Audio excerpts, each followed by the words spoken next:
Chapter 46. Dharma and the riders glide across the Baltic Sea in the solitude of the evening. The sun hangs low. The clouds transition from blue and white to orange and purple. The first stars of night begin to appear in the upper regions of the sky, where the sun has left the tapestry a silky early navy. Forested, stony islands dot the Baltic coast. The riders pass into the country, the endless hardwood forest, with age-old agreements of space between the trees, age-old proper shade covering growing little or no brush beneath, open forest, stony hills and valleys, a little stream, a river valley. "Welcome to Lapland," Dharma said. "This time tomorrow we'll be in Jiko country." Adam and Maya took in the landscape, seemingly invigorated by the forest. "It looks like home," Maya said, warmly around. "Let's make camp just ahead," Dharma suggested. "We can get a fire started right by the river's edge." And so they did.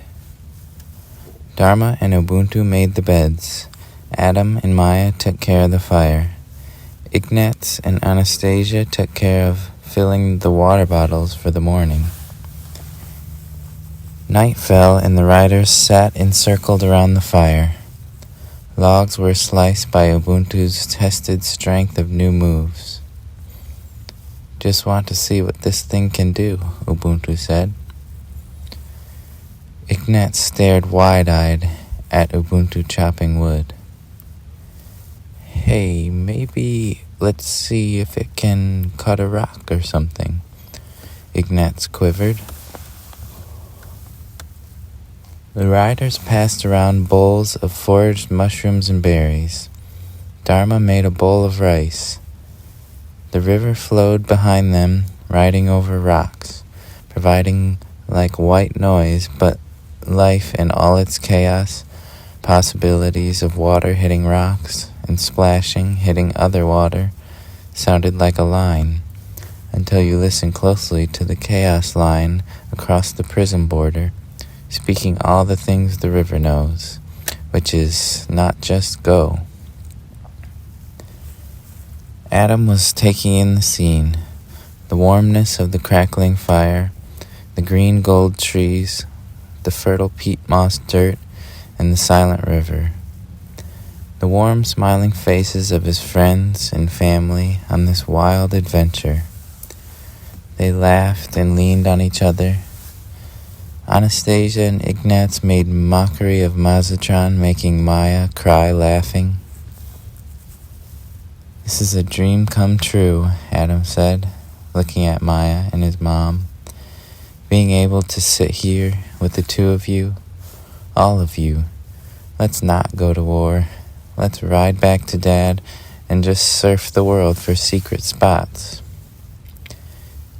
Dharma gave a compassionate little tilt of her head. "That is just what I want to do, Adam," she said.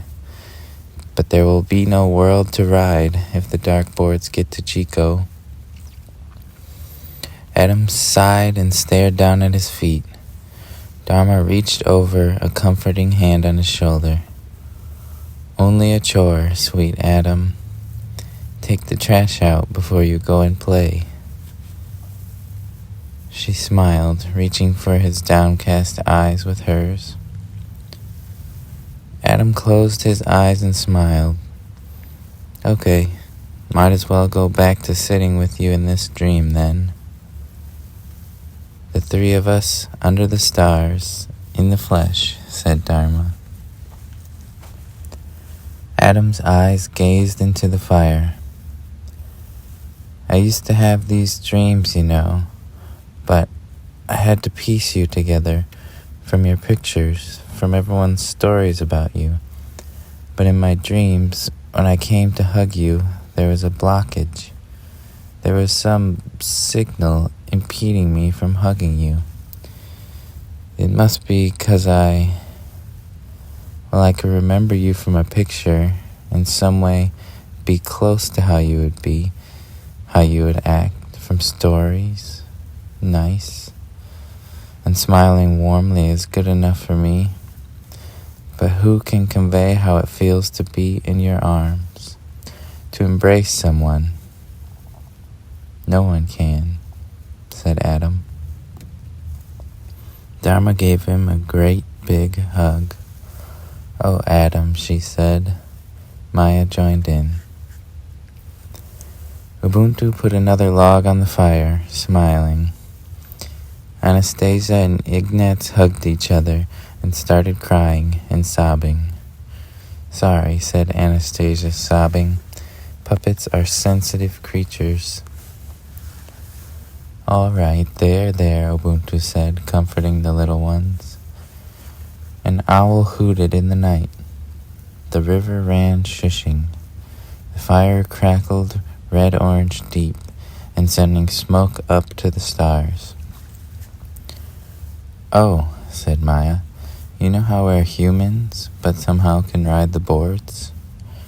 Yes, Adam said, looking at Maya, glancing to the side awkwardly. Well, Maya started. She concentrated, closed her eyes, and assumed a super peaceful state with eyebrows pulled up subtly. Suddenly she was a cat, a big, young, furry snow leopard perched sitting on her log. We might not be so human, Maya finished. Adam spit out his rice.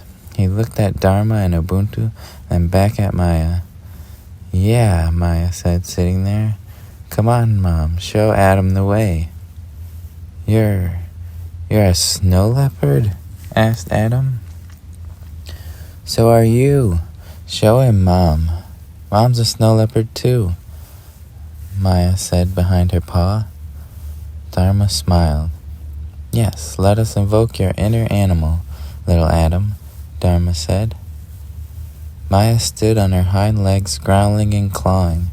Adam's eyes were wide open and bright. It's easy, Maya said. Well, kind of. Close your eyes, Adam, said Dharma, smiling. Visualize your inner animal in space. Call to that faculty. Assign an object to that inner animal in your thoughts, and invoke that object. Bring it forth to being. Lure out the timid animal, Maya half growled excitedly. Adam looked uneasy and said, I lured out a timid animal once in the backyard. It did not end well. Ubuntu laughed. See it, Adam. It has been inside you all along, said Dharma. Adam closed his eyes. All you have to do, said Dharma, is to allow your human form to move aside, to release the wild side. Adam concentrated, digging deep within his soul into his spirit. He felt a certain sensation. Something is happening, Adam said. Focus, Dharma said, low. Adam's face let go. Suddenly, the fire was the only crackling sound. The transformation was complete. What? Said Maya, flabbergasted, after awkward silence. What? Said Adam, wondering, opening his eyes. Wow, Ubuntu said. Adam looked down at furry paws with claws. I did not see that coming, Ubuntu said. Is it bad? Is my arm coming out of my leg? Adam panicked. Indeed, that is interesting, Dharma said, staring in wonder. Somebody tell me, Adam said. Puppet, tell me. My name is Ignatz, Ignatz said. Maya crawled down from her post and lurked in front of Adam with high leopard shoulder blades as she walked. You're a coyote, Maya said. Dharma looked at Ubuntu. I am? Adam said, excited. Cool. and he began to yip and howl at the moon. The sound aroused the howls of a distant pack of wolves. "Oops, maybe don't do that," said Adam. He pounced around and pawed at Maya. They fought a little bit, back and forth, wrestling and biting each other's ears. Adam whimpered. "Sorry," said Maya. "I don't know my animal's strength." Adam put his paws in front of his face. "Awesome, I'm a coyote." He sat. Maya sat. "Now how do I get back?" Adam asked. "What is my animal?" said Ignatz, stepping forward. I don't think," Dharma started. "You just close your eyes and wish you were a llama or something?" Ignatz asked. Suddenly he popped out of sight. "Ignatz!" Anastasia shouted. Ubuntu and Dharma exchanged looks. He popped back into sight. "Yeah," Ignatz answered. Ubuntu looked at Dharma, eyebrows slightly raised, mouth a little open, like she had something to say. "Ignatz, you disappeared," Anastasia said in disbelief. What kind of animal is that?" Ignatz asked. Maya put her paw on her snout uncoordinatedly, burying her eye. The night went on. The fire died down. Anastasia demonstrated the ability of invisibility as well.